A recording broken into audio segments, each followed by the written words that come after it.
Good morning friends, Mishra sir mining class YouTube channel में आपका स्वागत है।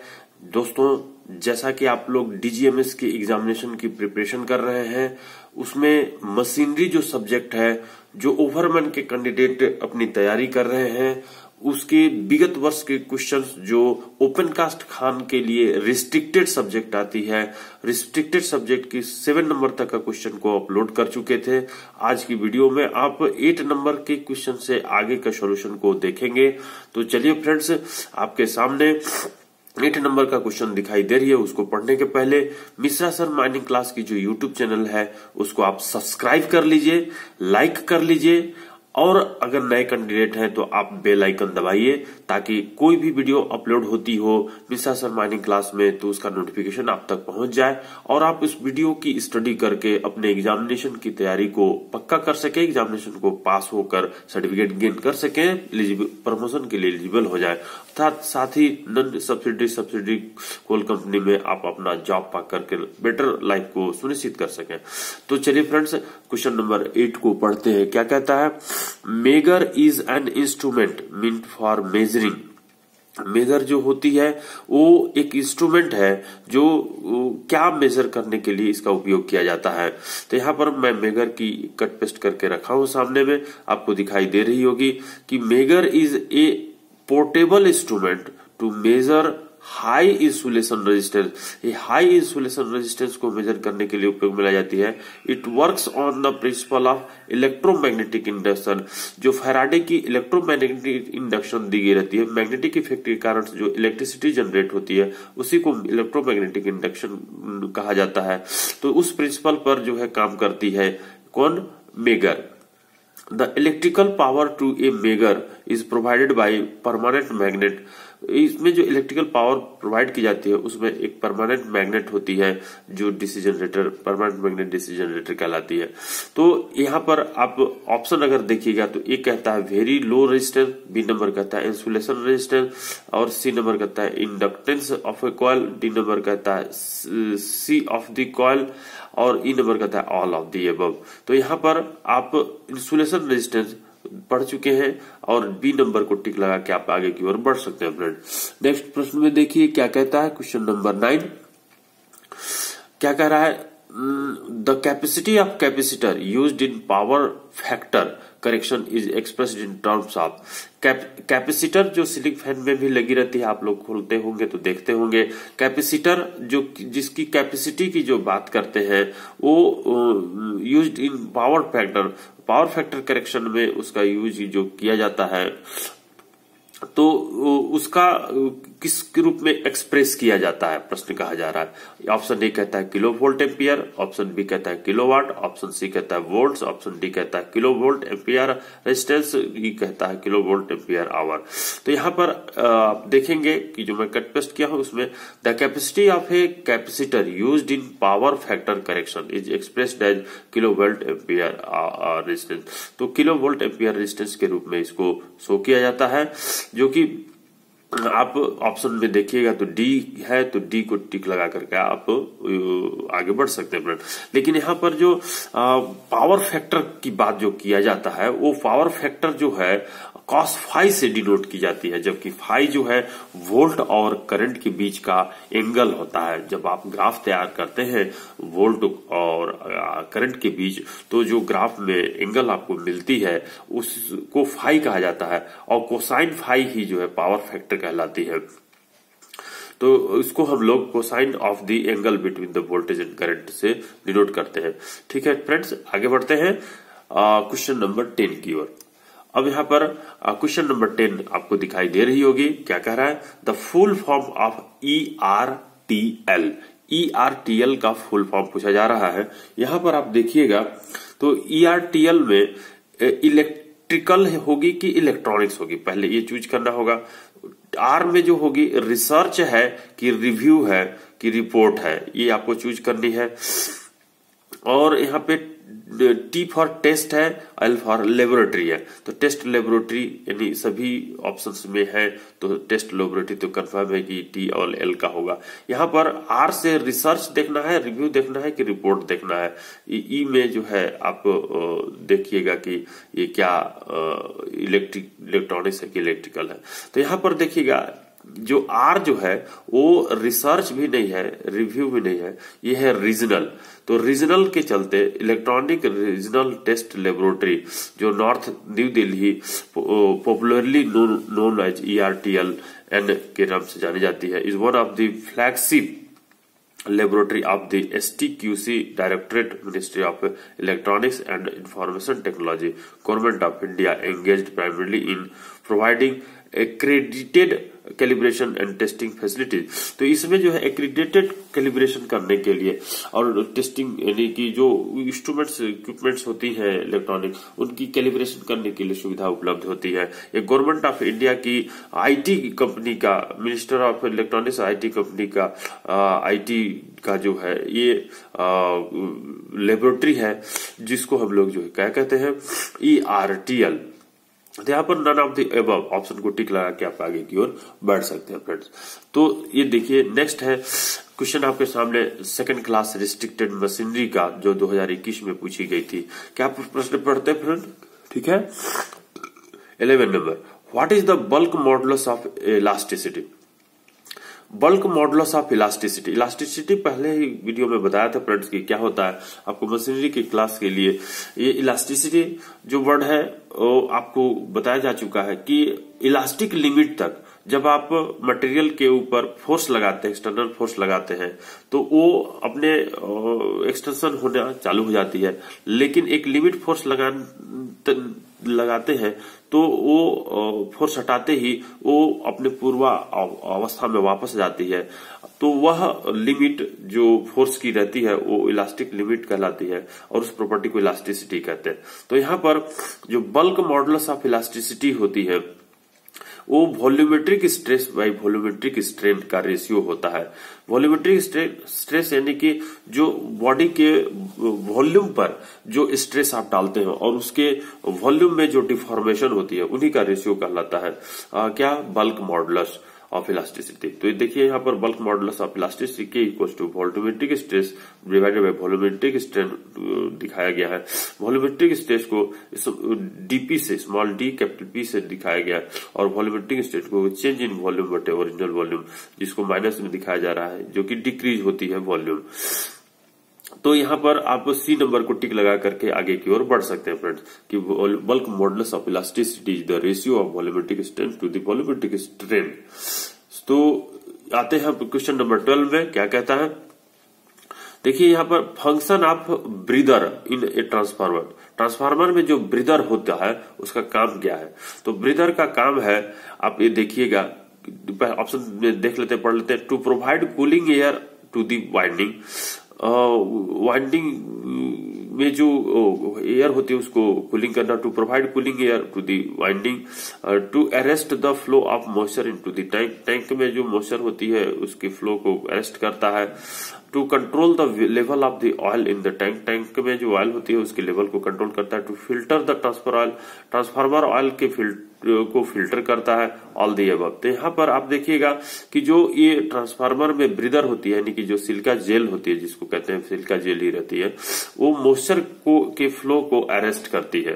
तो यहाँ पर आपको दिखाई दे रही होगी एक क्या है, सिलिका जेल से भरा हुआ कंटेनर है जिसको transformer breather help to prevent atmospheric moisture and reduce the maintenance cost. ये जो है एटमॉस्फेरिक मॉइस्चर को प्रिवेंट करती है, आने नहीं देती, और मेंटेनेंस कॉस्ट को कम करती है। तो ये ट्रांसफार्मर के अंदर की पार्ट है। During the breathing cycle of a transformer it is crucial to prevent atmospheric moisture from entering the transformer which can contaminate the oil. जो ऑयल को कंटामिनेट कर सकती है मॉइस्चर, उसको रोकने का काम ये सिलिका जेल करती है। तो यहाँ पर आपको silica gel breather of transformer दिखाई दे रहा होगा, जिसमें बहुत सारे पार्ट्स हैं। टॉप लीड है, फ्लेंजेज है, नीचे में जो है आपका ऑयल कप है, ये ऑयल है जो रोटेट हो रही है, इधर से इधर जा रही है और इधर से इधर जा रही है, तो ये फीड हो रही है कहीं तो एयर इनलेट हो रही है इधर से, और इधर से ऑयल इनलेट हो रही है। तो बॉटम लीड है ये सिलिका जेल है, ये ट्रांसफार्मर सिलेंडर है ये वाली, तो टॉप लीड है। तो इस तरह से आपने इसके पार्ट्स भी देख लिया।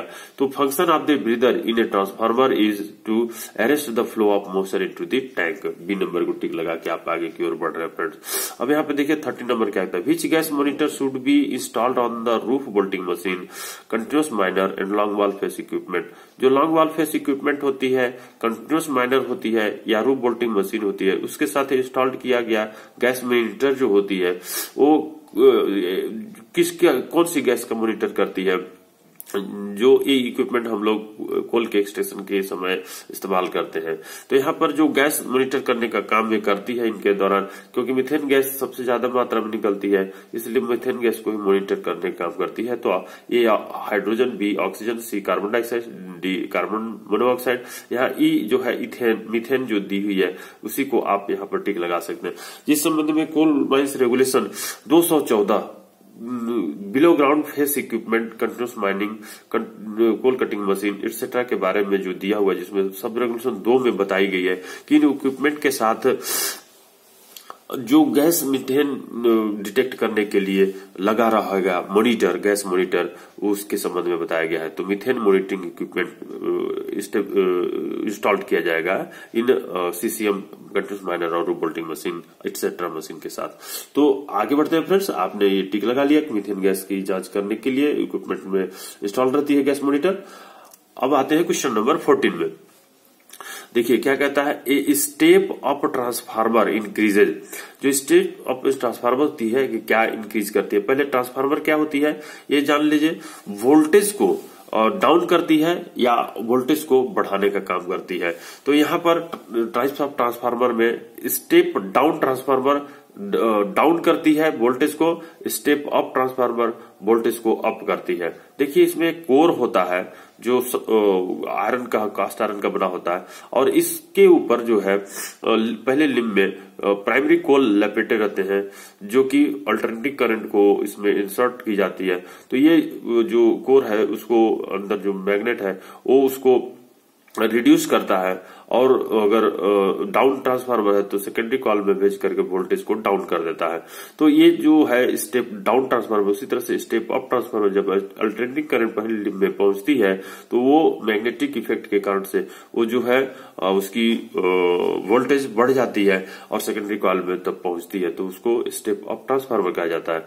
जिस संबंध में मैं यहाँ पे लिखा हूं कि transformer is a device that transfer electric energy from one alternating current circuit to another to one or more other circuit, either increasing, stepping up or reducing, stepping down the voltage. Voltage को stepping up और stepping down करती है। ये number को आप टिक लगा के आगे की ओर बढ़ सकते हैं फ्रेंड्स। चले क्वेश्चन नंबर 15 में। क्वेश्चन नंबर 15 देखिए क्या कहता है कि fork lift truck is used for.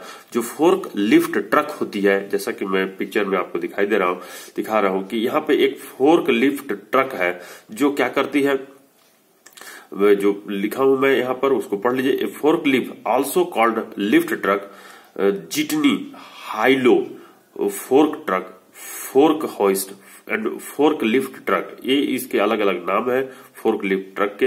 Is a power industrial truck, power industrial truck है जो यूज की जाती है to lift and move material over short distance. तो ये लिफ्ट भी करती है, मूव करती है मटेरियल को शॉर्ट डिस्टेंस तक। इसके कंपोनेंट में पावर सोर्स मास्ट रहता है, जो आपको खड़ा हुआ दिखाई दे रहे हैं मास्ट है, ये फ्रेम है, काउंटरवेट है, कैब है, एक्सल है, व्हील है, तो इस तरह इसमें पार्ट्स रहते हैं। यहाँ पर lifting and lowering, option A जो दी हुई है लिफ्टिंग एंड लोअरिंग, ये करती है, इन्हें ऊपर उठाती है और नीचे भी लाती है ऊपर से। बी नंबर में कहते हैं वर्टिकल ट्रांसफर, वर्टिकल ट्रांसफर जब लिफ्ट कर रही है तो करना ही करना है, तो बोथ 1 और 2 यहाँ पर जो है आपकी ऑप्शन होनी चाहिए। सी नंबर को आप टिक लगा के आप आगे की ओर बढ़ सकते हैं फ्रेंड। ठीक है, आगे बढ़ते हैं। ये रही question number 16।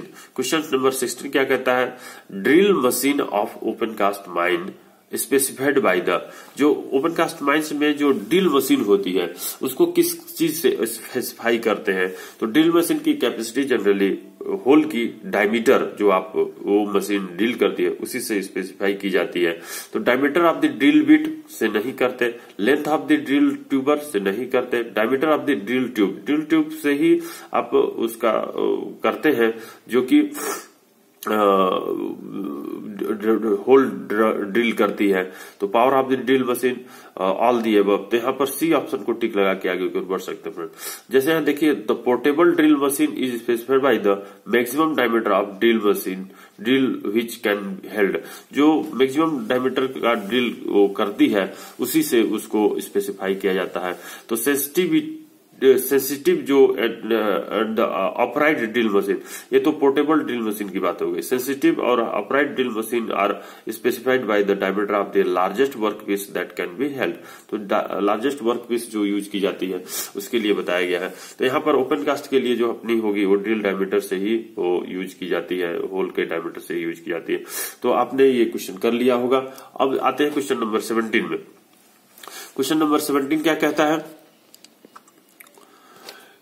Depending upon the means of power transmission के आधार पर drills in the open cast mine can be following types, कि निम्नलिखित प्रकार का इसमें से जो ओपन कास्ट माइन में यूज होने वाली ड्रिल मशीन है वो कितने प्रकार का होता है, इस संबंध में पूछ रहा है, जिसका बेस बता रहा है कि मीन्स ऑफ पावर ट्रांसमिशन के आधार पर कितने प्रकार का होता है। तो न्यूमेटिकली ऑपरेटेड मशीन होती है, यानी एयर कंप्रेस्ड ऑपरेटेड मशीन होती है, यस होती है।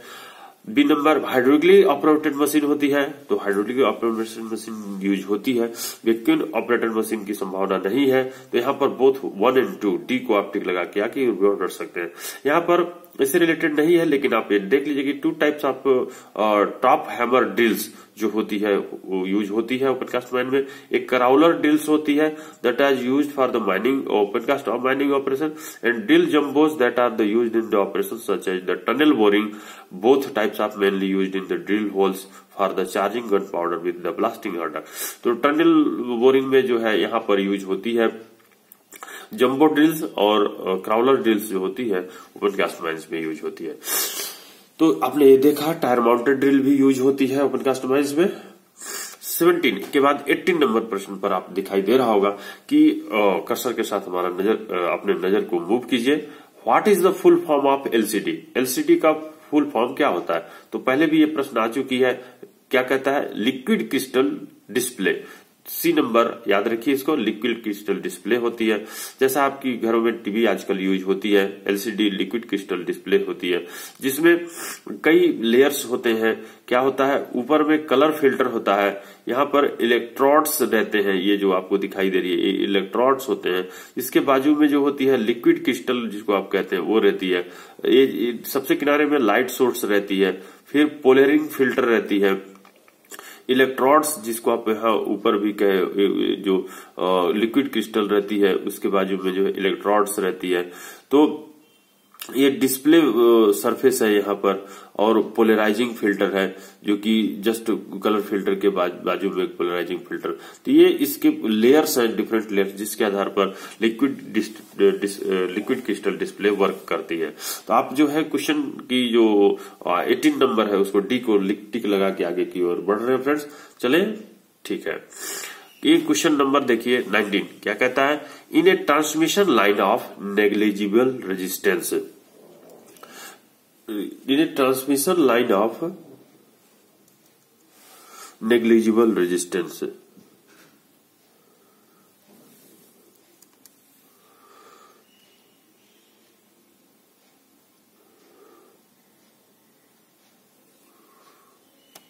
ये आ गई स्लाइड शो के तहत बड़ा कर देते हैं, ये बड़ा हो गया। क्या है क्वेश्चन कि in a transmission line of negligible resistance the surge impedance will be. Surge impedance क्या होती है? Transmission line of negligible resistance में। तो सर्ज इम्पीडेंस जो होती है जेड-सी, जिसको √L/C कहते हैं। L is the inductance, C is the capacitance. तो surge impedance of line having negligible resistance and no shunt leakage is pure resistance, that is the ZC equals to √L/C। तो यहाँ पर the use of the transformer does not affect the performance of the transmission line. तो यहाँ पर जो है जो ZC है उसी को कहा जाता है सर्ज इम्पीडेंस, जो कि √L/C ऑप्शन ए को आप टिक लगा के आगे की ओर बढ़ सकते हैं। यहाँ पर ट्रांसफार्मर लाइन की दिखाई गई है कि transmission line surge impedance loading किस प्रकार से होती है। तो ये 19 नंबर का क्वेश्चन को आपने कर लिया है। अब आते हैं 20 नंबर के क्वेश्चन में। Sandwich conveyor is a type of, जो सैंडविच कन्वेयर होती है वो किस टाइप का होती है। तो ये नंबर जो हाई एंगल कन्वेयर है वही सैंडविच कन्वेयर भी कहलाती है। जो Sameer Kumar Das element of surface मैग्नेटोलॉजी की जो बुक है उसमें ये बताई गई है कि सैंडविच बेल्ट कन्वेयर किस पर काम करती है। तो देखिए यहाँ पर सैंडविच बेल्ट कन्वेयर की बात किया जा रहा है कि sandwich belt employs 2 ordinary rubber belt, इसमें 2 ऑर्डिनरी रबर बेल्ट यूज होती है, which sandwich the conveyed material in between additional force of the belt provides hanging pressure to the conveyed material in order to develop sufficient friction.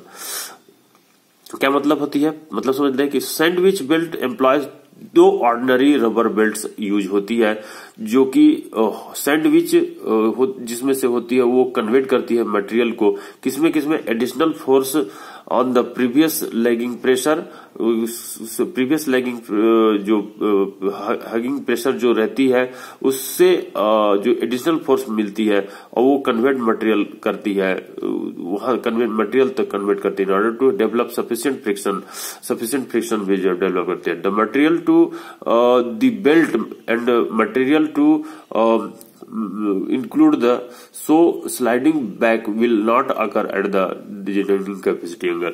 तो ये जो है slide नहीं करती है। तो इसकी एप्लीकेशन हम लोग कहाँ करते हैं, सैंडविच जो बेल्ट कन्वेयर होती है वो डीप ओपन कास्ट माइनिंग में करते हैं, थीन सीम स्ट्रिप माइनिंग में करते हैं, थिक सीम माइनिंग में करते हैं, मल्टीपल थीन सीम थिक सीम माइनिंग में करते हैं। तो ये आपकी पार्ट्स दी गई है हाई एंगल कन्वेयर की, जो suspended from a single point is combined with below ground. तो यहाँ पर हाई एंगल कन्वेयर की जो होती है वो lift conveying angle up to the 60 degree तक के हिली एरिया में खास करके यूज होती है, टीरेन एरिया में जो यूज होती है। तो 60 डिग्री तक इसको हम लोग ऊपर उठा सकते हैं मटेरियल को, या ऊपर से नीचे ला सकते हैं विदाउट स्लाइडिंग का। स्टील क्वाड बेल्ट जो इसमें यूज होती है वो लिफ्ट कर सकती है 305 मीटर डिस्टेंस तक। Conveying capacity of 3 meter width high angle conveyor होती है, वो 9000 टन पर आवर के रेट से मटेरियल को ट्रांसपोर्ट कर सकती है। तो ये high angle conveyor open cast में यूज होने वाली मोस्ट ट्रांसपोर्टेबल इक्विपमेंट्स है, जो हिली और टीरेन एरिया में यूज होने वाली या लिफ्ट करने वाली जो मशीन है वो ट्रांसपोर्टेबल मशीन है। तो फ्रेंड्स आज 20 नंबर तक के क्वेश्चन को आपने कर लिया है। तो अगर मिश्रा सर माइनिंग क्लास की जो यूट्यूब चैनल है उसको अगर सब्सक्राइब नहीं किए हैं तो काइंडली सब्सक्राइब कर दीजिए, लाइक भी कर दीजिए, और दोस्तों के पास शेयर करना हो तो शेयर कीजिए। और साथ ही जो है अगले वीडियो में फिर मिलते हैं।